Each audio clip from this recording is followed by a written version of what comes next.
नमस्कार प्रेक्षक हो, मी शनाया. सध्या जगभरात तणावपूर्ण परिस्थिती निर्माण झाली आहे आणि या तणावाचे परिणाम आता थेट भारतावर दिसू लागलेत. अमेरिका इस्रायल विरुद्ध इराण संघर्षाच्या पार्श्वभूमीवर केंद्र सरकारने जीवनावश्यक वस्तू कायदा 1955 लागू केलाय. सामान्यपणे हा कायदा तेव्हाच लागू केला जातो जेव्हा देशात तुटवडा निर्माण होण्याची शक्यता असते किंवा महागाई अचानक वाढू शकते अशी भीती असते. म्हणूनच हा निर्णय घेतल्यानंतर अनेकांच्या मनात प्रश्न निर्माण झालाय की नेमकं चाललंय काय. होमूरची सामुद्रधुनी का चर्चेत आली आहे? पेट्रोल आणि गॅसचा तुटवडा का निर्माण होतोय आणि भारतात नेमकी किती गंभीर परिस्थिती सध्या आहे? या सर्वच गोष्टींचा आढावा आपण या व्हिडिओच्या माध्यमातून घेऊयात. पश्चिम आशियातील संघर्षामुळे जागतिक इंधन पुरवठ्यावर परिणाम झालाय. त्यामुळे ही युद्धसदृश्य परिस्थिती थेट सर्वसामान्य नागरिकांच्या रोजच्या जगण्यावर परिणाम करते. देशात नैसर्गिक वायूचा कोणताही तुटवडा नाही असं केंद्र सरकारने जाहीर केलंय, पण ते साफ खोटं आहे. कारण शहरी भागात मोठ्या प्रमाणात गॅसचा तुटवडा निर्माण झालाय. महाराष्ट्रासह देशभरातील अनेक शहरांमध्ये गॅस टंचाईचे चटके बसत असून सिलेंडर वितरणासाठी पोलीस बंदोबस्त ठेवावा लागतोय. तर दुसरीकडे गॅस अभावी छोटी उपाहारगृहे, खानावळी बंद पडू लागल्याने त्यावर अवलंबून असलेल्या विद्यार्थी आणि श्रमिक वर्गाने गावाकडची वाट धरली आहे.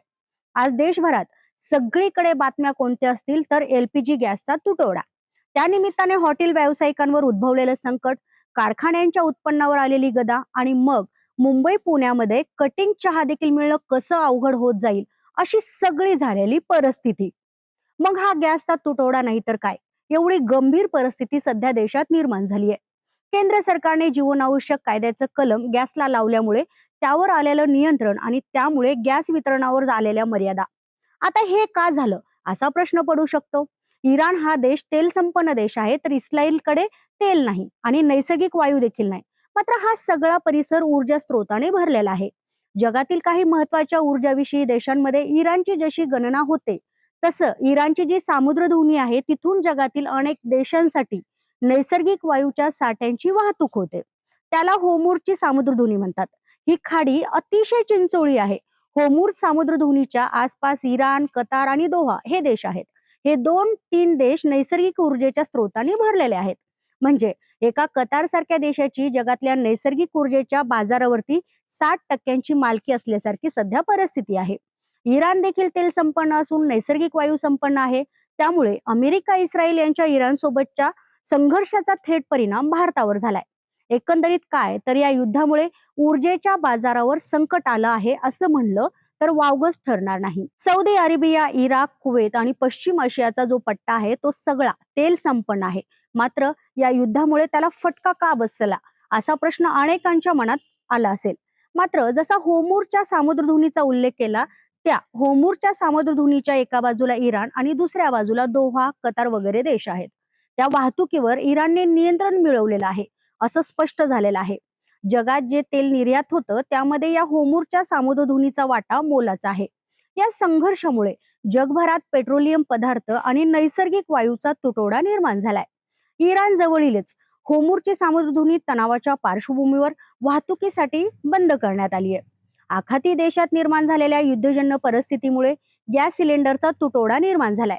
त्यामुळे व्यावसायिक गॅस सिलेंडर देणं बंद केलं आहे. तर दुसरीकडे घरगुती गॅस सिलेंडर नोंदणीची मुदत ही 25 दिवसांनी किंबहुना आता ती 45 दिवसांनी करण्यात आली आहे.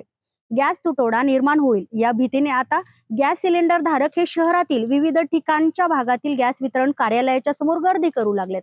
त्यामुळे एरवी होणाऱ्या नोंदणीपेक्षा देखील अधिकची नोंदणी होऊ लागली आहे. त्यामुळे सिलेंडर वितरण करताना वितरकांच्या समोर ताण निर्माण झालाय. केंद्र सरकार तुटवडा नसल्याचं म्हणत असलं तरी देखील देशात जीवनावश्यक वस्तू कायदा लागू करण्यात आलाय. कारण एलपीजीवर अवलंबून असलेल्या उद्योगांवर संकट आलं आहे. रेस्टॉरंटला व्यावसायिक सिलेंडरचा पुरवठा कमी होत असल्याने ते अडचणीत सापडले आहेत. तर छोट्या काही जे व्यावसायिक आहेत ते लाकडाचा पर्याय त्यांनी निवडला आहे. काही ठिकाणी एलपीजीचा पुरवठा पूर्णपणे बंद झालाय. पण फक्त रेस्टॉरंट किंवा फूड इंडस्ट्रीवर एलपीजी तुटवड्याचा परिणाम झाला आहे असं नाही, तर अनेक उद्योग आहेत ज्यावर परिणाम पाहायला मिळतोय. त्यामध्ये सर्वाधिक उद्योगांमध्ये एलपीजीचा वापर होतो. त्यामध्ये असेल इंजिनिअरिंग, फूड प्रोसेसिंग असेल, पावडर कोटिंग फॅब्रिकेशन आणि पॅकेजिंग, प्लास्टिक यासारख्या अनेक उद्योगांमध्ये एलपीजीचा वापर केला जातो. 1000 उद्योगांपैकी जवळपास 70% उद्योगांमध्ये एलपीजीचा वापर केला जातो. इंजिनिअरिंगमध्ये कटिंगसाठी, फूड प्रोसेसिंगसाठी, हीटिंगसाठी, प्लास्टिकमध्ये मल्टिंगसाठी, फॅब्रिकेशनमध्ये, इंडस्ट्रियल प्रोसेससाठी, सिरॅमिक आणि ग्लास तयार करताना देखील एलपीजीचा वापर होतो. पण गेल्या 3 दिवसांपासून या इंडस्ट्रीला पुरवठा झालेला नाही. एकूणच काय, तर जर मध्य पूर्वेत तणाव वाढला तर सर्वात आधी तेल महाग होतं. तेल महाग झालं की डिझेल महाग होतं. डिझेल महाग झालं की वाहतूक महाग होते आणि वाहतूक महाग झाली की बाजारातील प्रत्येक वस्तू महाग होते. त्यामुळे हा प्रश्न फक्त पेट्रोलचा नसून तो महागाईचा प्रश्न बनतो. आता सामान्य माणसाला याचा काय परिणाम होऊ शकतो ते समजून घेऊयात. सर्वात आधी पेट्रोल आणि डिझेलचे दर वाढू शकतात. यानंतर घरगुती गॅस सिलेंडर महाग होऊ शकतो. सीएनजी आणि पीएनजीचे दर वाढू शकतात. खतांच्या किमती वाढू शकतात, कारण खतं बनवण्यासाठी मोठ्या प्रमाणात नैसर्गिक वायू लागतो. शेती महाग झाली तर अन्नधान्य महाग होऊ शकतं. वाहतूक महाग झाली तर रोजच्या वापरातील वस्तू महाग होऊ शकतात. त्यामुळे एक गोष्ट स्पष्ट आहे की हा संघर्ष फक्त मध्य पूर्वेत चाललेला नाही, तर त्याचे परिणाम संपूर्ण जगावर होत आहेत. होर्मुझ सामुद्रधुनी तेल पुरवठा, गॅस तुटवडा आणि भारतात लागू झालेला जीवनावश्यक वस्तू कायदा ही सगळी चिन्हे मोठ्या संकटाची चाहूल देत आहेत. परिस्थिती अजूनही नियंत्रणात आहे, पण तणाव वाढला तर महागाई वाढू शकते आणि सामान्य माणसांवर त्याचा मोठा परिणाम होऊ शकतो. तुम्हाला काय वाटतं? केंद्र सरकारच्या अपयशामुळे सर्वसामान्यांना महागाईचे चटके बसतायत का? कमेंट करून मला नक्की सांगा. आणि हा व्हिडिओ आवडल्यास लाईक करा, शेअर करा आणि सबस्क्राईब करायला विसरू नका.